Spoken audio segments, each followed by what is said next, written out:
Hello students, good morning. आप सभी विद्यार्थी बहनों भाइयों का जय हिंद क्लासेस में दिल से स्वागत है।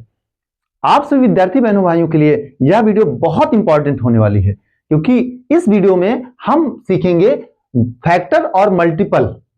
फैक्टर क्या होता है, फैक्टर कैसे ज्ञात करेंगे, मल्टीपल क्या होगा और मल्टीपल कैसे ज्ञात करेंगे, इसके विषय में हम यहां पर पूरी तरह से स्टेप बाय स्टेप आपको समझाएंगे। ठीक, तो चलिए हम वीडियो में चलते हैं। तो सबसे पहले फैक्टर को हिंदी में गुणनखंड कहते हैं। ठीक, फैक्टर को हिंदी में गुणनखंड कहते हैं, अर्थात किसी संख्या का कितना गुणनखंड हो सकता है, किसी संख्या को हम कितने गुणनखंडों में बांट सकते हैं, यहां पर हम इसको पढ़ेंगे। ठीक है, या किसी संख्या का गुणनखंड कितना अधिक से अधिक किया जा सकता है, इसकी चर्चा हम यहां पर करेंगे। तो फैक्टर क्या चीज है ऐसा, तो वह दी गई संख्या को कितनी संख्याएं काट सकती हैं और शेषफल ना बचे, ऐसी संख्या जिसको जो फैक्टर में प्राप्त संख्याएं हैं उसको वह विभाजित करे और किसी प्रकार से कोई शेषफल ना बचे, यही गुणनखंड कहलाता है। ठीक है, तो आप समझ गए होंगे कि ऐसी संख्या जो प्राप्त की जाती है वह दी गई संख्या को अगर उसका विभाजन किया जाए तो वहां पर कोई भी शेषफल नहीं बचना चाहिए। तो दी गई संख्याएं जो है पूर्व की संख्या का क्या होती है, फैक्टर कहलाती है। जैसे हम यहां पर देखते हैं, इसको एग्जाम्पल के रूप में वहां पर समझते हैं। एग्जाम्पल के रूप में एग्जाम्पल में यहां पर क्या लेते हैं, कोई संख्या ले लेते हैं। जैसे हम यहां पर लेते हैं 8, कितना लिया 8। अब 8 का फैक्टर कितना होगा, या यहां पर लिखा जा सकता है फैक्टर ऑफ 8, फैक्टर ऑफ 8। ये 8 के फैक्टर कौन कौन से होंगे, तो 8 को कौन कौन सी संख्याएं काटेंगी। एक चीज ध्यान रखना चाहिए कि फैक्टर जो भी होगा उस संख्या का, वह उस संख्या के बराबर या उस संख्या से छोटा होता है। ठीक, आप इतना तो समझ गए होंगे। तो 8 का जो फैक्टर होगा वो या तो 8 होगा या उस संख्या से छोटा, अर्थात 8 से छोटा होगा। तो फैक्टर में सबसे पहले 1 आता है, 1 से हम 8 को काट सकते हैं। ठीक, आप समझ रहे होंगे। आगे अब कौन सी संख्या ऐसी होगी जो 1 से बड़ी होगी और वह 8 को विभाजित कर दे, तो वह होगी 2। 2 से भी 8 कट जाएगा। ठीक, अब 4 से भी 8 कट जाएगा, मतलब इन संख्याओं का पहाड़ा पढ़ने पर 8 कट जाए और फिर 8। ठीक, अर्थात 8 का फैक्टर जो होगा वो 1 होगा, 2 होगा, 4 होगा और 8 होगा। अब इसको हम कैसे पता करें कि क्या ये इन संख्याओं का आपसी तालमेल करने पर, आपसी गुणा करने पर 8 आता है। चलिए हम इसको भी देख लेते हैं। जैसे 1 का गुणा 8 में करने पर 8 आता है। ठीक, और 2 का गुणा 4 में करने पर 8 आता है। इसी तरह से 4 का गुणा 2 में करने पर 8 आता है और 8 में 1 का गुणा करने पर 8 आता है। अर्थात यह इसका गुणनखंड है। जितनी संख्याएं दी गई हैं यह 8 का गुणनखंड है। ठीक, ये समझ गए होंगे। अब इसी तरह से अगर हम इसमें देखें तो क्या इन संख्याओं से इस संख्या में भाग देने पर कोई शेषफल बचता है कि नहीं। एक सवाल को हम पूरे डिटेल से समझा रहे हैं ताकि आगे के जो सवालें होंगी उसको हम अगर आपको संक्षिप्त में समझाते हैं तो भी आपको समझ में आ जाता है। हमने अभी बताया था इसकी जो डेफिनेशन है कि इस संख्या में ऐसी कौन कौन सी संख्याएं हैं जो भाग देने पर पूरी तरह डिवाइड भी हो जाए, पूरी तरह विभाजित भी हो जाएगी और शेषफल भी नहीं बचेगा। वो संख्या है 1, 2, 4 और 8। तो हम अब एक एक संख्या से भाग देते हैं। जैसे 1 से हम 8 में भाग देंगे तो क्या होगा, तो 1 8 8, अर्थात ये हमारा कट जाएगा, कोई शेषफल नहीं आया। अब हम 2 से भाग देते हैं 8 में तो क्या होगा, 2 चौको 8, कोई शेषफल नहीं आया है। ओके, अब हम 4 से भाग देते हैं 8 में, 4 दूनी 8, कोई शेषफल नहीं आया है। आप देख रहे होंगे तो यहां पर भी ये इसका गुणनखंड है। अब 8 से भाग देते हैं 8 में तो 8 × 8 और कोई शेषफल नहीं आया है। अब आपको समझ में आ गया होगा पूरी तरह से कि ऐसी संख्याएं जो इस संख्या में भाग देने पर कोई शेषफल ना छोड़े और पूरी तरह विभाजित हो जाएं, वो इस संख्या का गुणनखंड होती हैं, अर्थात दी गई संख्या का गुणनखंड होंगी। तो इस प्रकार से हमने 8 के फैक्टर, 8 के गुणनखंड यहां पर खोजे, हमने 8 का गुणनखंड यहां पर पाया। ठीक, अब हम कोई दूसरी संख्या लेते हैं तो उसका गुणनखंड क्या होगा हम इसको देखते हैं। ठीक, यहां पर हम संख्याएं कोई भी और बड़ी से बड़ी संख्या ले सकते हैं, जैसे कोई भी संख्या ऐसी हो जो हम ले तो कोई दिक्कत नहीं होती है। हम इस 8 की जगह पर ले लेते हैं 12। ठीक, ऐसी संख्या 12, 12 के गुणनखंड हमको खोजना है। तो 12 को कौन कौन सी संख्याएं जो पूरी तरह विभाजित कर देंगी, कौन कौन सी संख्याएं ऐसी हैं जिनका हम भाग अगर 12 में दें तो पूरी तरह विभाजन हो जाएगा और शेषफल भी नहीं छूटेगा। और वो संख्याएं हमने अभी आपको बताया था कि वो संख्याएं कौन कौन सी होंगी, वो संख्याएं 12 या 12 से छोटी होंगी। ये चीज आपको क्लियर रहना चाहिए। ठीक, तो वो संख्याएं हैं 1, अब 1 से भी 12 कटेगा, आगे 2 से भी 12 कटेगा, 3 से भी 12 कटेगा, क्योंकि 3 चौक 12, 4 से भी 12 कटेगा, आगे 6 से भी 12 कटेगा और स्वयं 12 से भी 12 कटेगा। अर्थात 12 के गुणनखंड यहां पर कितने हो गए, यहां पर हो गया 1, 2, 3, 4, 6 और 12। ये सारी संख्याएं 12 के गुणनखंड कहलाएंगे। ओके, अब इनका अगर हम विभाजन करके देखते हैं तो भी ये 12 को पूरी तरह काट भी देते हैं और कोई शेषफल बचता भी नहीं। हम चलिए एक बार पुनः हम इसको रिव्यू कर लेते हैं, एक बार पुनः हम इसको चेक कर लेते हैं। ठीक है, जैसे 1 से अगर हम 12 में भाग देते हैं तो 1 से 12 में भाग देने पर 1 का नम 1 और फिर 2 आया तो 1 दूनी 2, ये पूरी तरह कट गया और कोई शेषफल नहीं आया है। ओके, आप समझ चुके होंगे। आगे हम इसी तरह से 2 से भाग देंगे 12 में तो 2 छंग 12 और कोई शेषफल नहीं आया है। क्लियर हो गया। अब 3 से 12 में भाग देते हैं तो यहां पर 3 चौक 12 और कोई शेषफल नहीं आया है। आप देख रहे होंगे और क्लियर एकदम आपको समझ में आ रहा होगा कि किसी प्रकार से कोई भी यहां पर डाउट नहीं रह रहा है। ठीक है, अब हम 4 से भाग देते हैं 12 में तो 4 तिहाई 12 और ये आपका कोई शेषफल नहीं आ रहा है। आगे 6 से भाग देते हैं 12 में तो 6 दूनी 12, कोई शेषफल नहीं आया है। अब 12 से भाग देते हैं 12 में तो यहां पर 12 इकन्नम 12 और कोई शेषफल नहीं आया है। ठीक, तो इस प्रकार से आपने पाया कि 12 का जो फैक्टर होगा, 12 का जो गुणनखंड होगा वो 1, 2, 3, 4, 6, 12, ये सारी संख्याएं 12 के फैक्टर होंगी, 12 के गुणनखंड होंगे। ओके, क्लियर हो गया अब आपको। अब हम कोई एक संख्या, बड़ी से बड़ी संख्या ले सकते हैं और छोटी से छोटी संख्याएं ले सकते हैं, कोई डाउट नहीं होता उसमें कि हमें उसमें उसके फैक्टर निकालने में परेशानी होगी, क्योंकि अभी जैसे भी है आपकी ज्ञान वृद्धि के लिए हमें यहां पर कोई भी ऐसा तार्किक उपाय आपको देना है जिससे आपका जो संदेह है, आपका भ्रम है, वो बिल्कुल ना रहे। ऐसा नहीं कि हम केवल छोटी संख्याओं का ही फैक्टर निकाल सकते हैं, हम बड़ी से बड़ी संख्याओं का भी फैक्टर निकाल सकते हैं। हम वो संख्या लेते हैं यहां पर 100। ठीक, हम 100 का फैक्टर निकालते हैं। इस 100 के गुणनखंड कौन कौन से होंगे, तो 100 के गुणनखंड यहां पर होंगे 1, आगे 2 से भी कटेगा 100, ठीक, आगे 4 से भी कटेगा 100, ओके, आगे 5 से भी कटेगा 100, आगे 10 से भी कटेगा 100, आगे 20 से भी कटेगा 100, आगे 25 से भी कटेगा 100, आगे 50 से भी कटेगा 100 और 100 से 100 स्वयं कटेगा। ओके, तो इस प्रकार से यहां पर आपने देखा कि 100 के जो गुणनखंड है वो हैं 1, 2, 4, 5, 10, 20, 25, 50 और 100।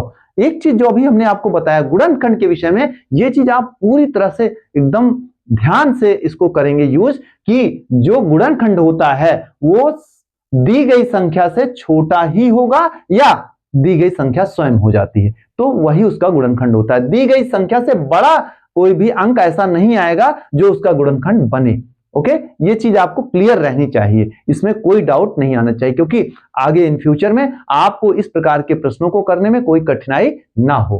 ठीक, तो इस प्रकार से आपने देखा कि हम यहां पर जो फैक्टर होता है उसको हम ज्ञात कर लेते हैं, आसानी से ज्ञात कर लेते हैं। ठीक है, अब एक ऐसी संख्या लेते हैं जो विषम संख्या हो, ताकि आपको किसी प्रकार का कोई डाउट ना रहे। ठीक है, जैसे हम यहां पर लेते हैं कोई संख्या, जैसे 7 लेते हैं।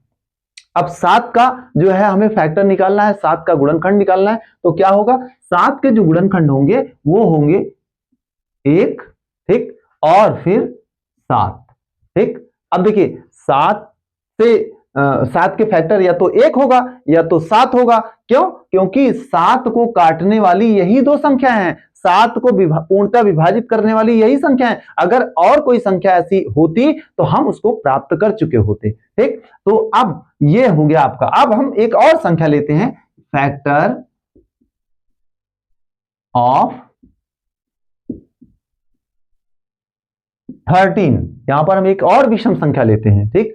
तो अब इसका फैक्टर क्या होगा, देखिए इसका फैक्टर होगा या तो 1 और 1 13, 1 होगा और 13 होगा, ये आपका फैक्टर ऑफ 13 होगा। इस प्रकार से अब आपको किसी भी संख्या का फैक्टर निकालने में कोई असुविधा नहीं होनी चाहिए, जैसा कि हम यहां पर आपको सिखा चुके हैं, ठीक है। अब हम इस फैक्टर के बाद पढ़ते हैं मल्टीपल।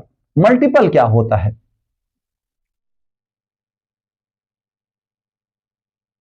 हमने पढ़ा यहां पर फैक्टर, अब हम पढ़ेंगे यहां पर मल्टीपल। मल्टीपल क्या होता है, ठीक है।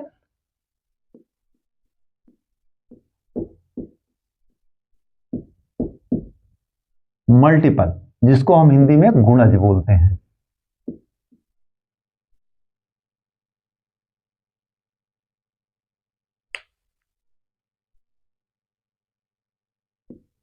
जिसको हम हिंदी में यहां क्या बोलते हैं, गुणज। मल्टीपल को हिंदी में गुणज बोला जाता है। मल्टीपल है क्या चीज?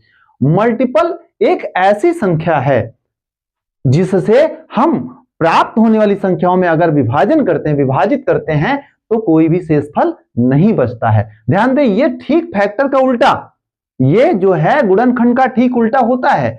उल्टा का तात्पर्य कि यहां पर जो संख्या आएगी उससे भाग देना है प्राप्त होने वाली संख्याओं में, जो इसके मल्टीपल होते हैं। और एक चीज और ध्यान दीजिए कि मल्टीपल किसी भी संख्या का अनंत होता है।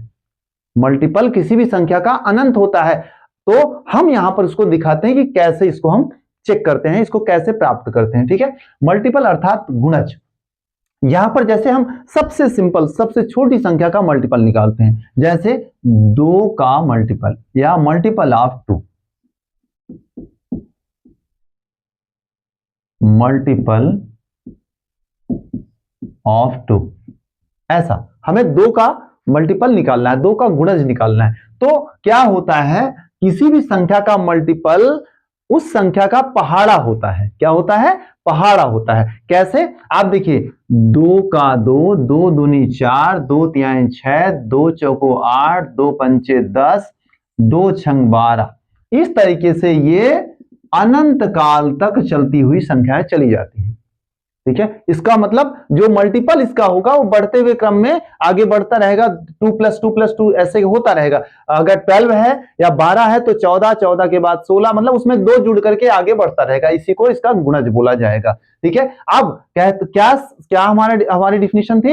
हमारी डिफिनेशन थी कि दी गई संख्या अर्थात 2 का मल्टीपल जो संख्याएं प्राप्त होंगी उसमें अगर भाग दें तो वह पूरी तरह भाग दे देगी, अर्थात उस संख्या से भाग देने पर कोई भी शेषफल नहीं बचेगा। तो अब हम यहां पर 2 से 2 में अगर भाग दें इसमें, तो क्या होता है, 2 × 2, इसमें कोई शेषफल नहीं बचा, ठीक है। अब हम 2 से 4 में भाग दें तो 2 दूनी 4, इसमें भी कोई शेषफल नहीं बचा। अब हम 6 में भाग देते हैं 2 से, तो 2 तिहाई 6, इसमें भी कोई शेषफल नहीं बचा। आगे हम 8 में भाग देते हैं 2 से, 2 चौको 8, इसमें भी कोई शेषफल नहीं बच रहा है। हम इसी तरह से जितने भी मल्टीपल होंगे उनमें भाग देंगे तो कोई भी शेषफल नहीं बचना है, यही इसकी शर्त होती है, ठीक। यह फैक्टर से बिल्कुल अपोजिट दिख रहा है। मतलब यहां पर हम जिस संख्या का मल्टीपल निकाल रहे हैं उससे हम उसके मल्टीपल में डिवाइड कर रहे हैं, जबकि फैक्टर वाले में हम जो फैक्टर आए हुए थे उससे दी गई संख्या में मल्टीपल करते थे। यही इसका विरोधाभास होता है, यही इसका अलगाव होता है कि मल्टीपल क्या है और फैक्टर क्या है। ओके, अब हम किसी अन्य संख्या का मल्टीपल निकालते हैं, ठीक। किसी अन्य संख्या का मल्टीपल हम यहां पर निकालते हैं। जैसे कोई भी संख्या ऐसे हम ले ली जाए, जैसे हम कोई संख्या ले लेते हैं, तो हम यहां पर लेते हैं 15, ठीक है। 15 का मल्टीपल, तो 15 के मल्टीपल यहां पर हम अगर देखते हैं तो क्या क्या हो जाते हैं, तो आपको 15 का पहाड़ा आसानी से आता होगा, और 15 का पहाड़ा अगर आपको आता है तो वही उसका मल्टीपल होता है। जैसे अगर हम यहां देखते हैं तो 15 एकम 15, 15 दूनी 30, 15 तिया 45, 15 चौको 60, और इस तरीके से ये इनफिनिटिव टाइम तक, अर्थात ये अनंत काल तक संख्याएं ली जा सकती हैं। अर्थात 15 का जो मल्टीपल होगा वो अनगिनत संख्याएं होती हैं। ठीक है, आपको समझ में आ गया होगा। हम एक और संख्या लेते हैं यहां पर, मल्टीपल ऑफ 9, ऐसा हम ले लेते हैं, मल्टीपल ऑफ 9।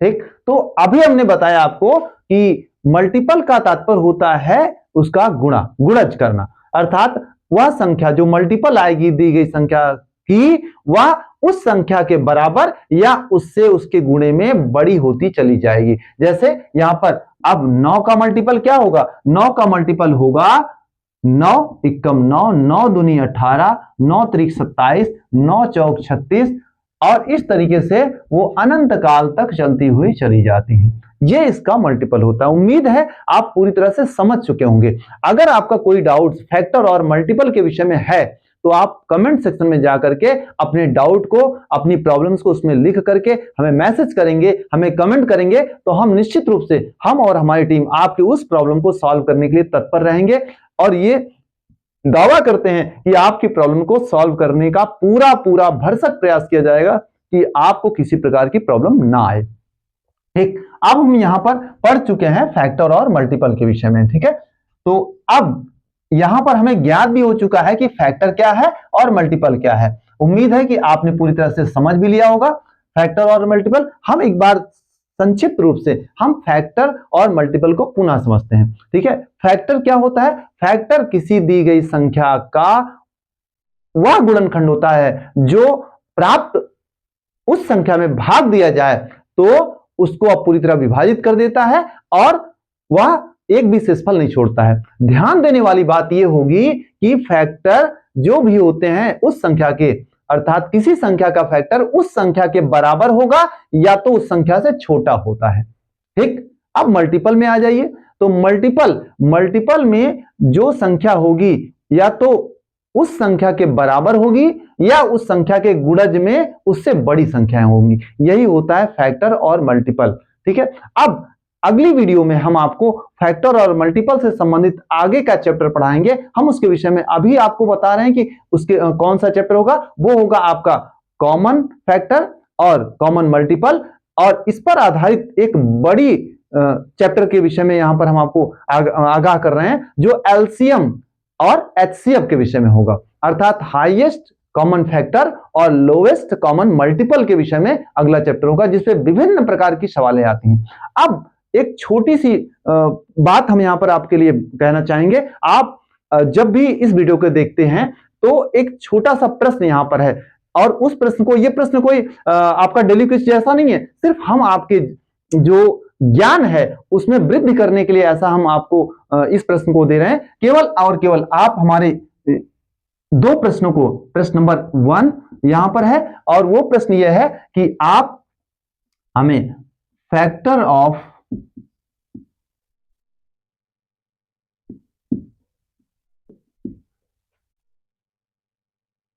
फिफ्टीन बताएंगे। ठीक है, इसको आप क्या होगा ये बताएंगे, कौन कौन सी संख्याएं 15 के फैक्टर होंगी। ठीक है, और दूसरा प्रश्न यहां पर है कि मल्टीपल ऑफ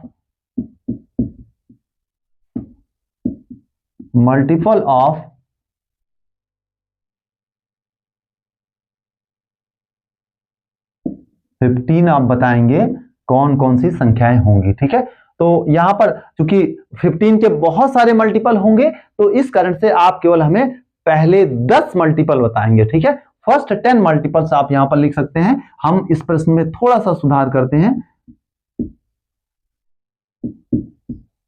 फर्स्ट 10 मल्टीपल। ठीक है, ये दूसरा क्वेश्चन आपका होगा, थोड़ा सा इसको चेकआउट कर लेंगे कि फर्स्ट 10 मल्टीपल्स ऑफ 15 यहां पर आपको बताना है और फैक्टर ऑफ 15 बताना है। तो इस प्रश्न को आप जरूर सॉल्व करके हमें कमेंट में जरूर बताएंगे, ऐसा हमें पूरा विश्वास है। और अभी तक आप वीडियो में बने रहे इसके लिए आपको बहुत बहुत बहुत धन्यवाद।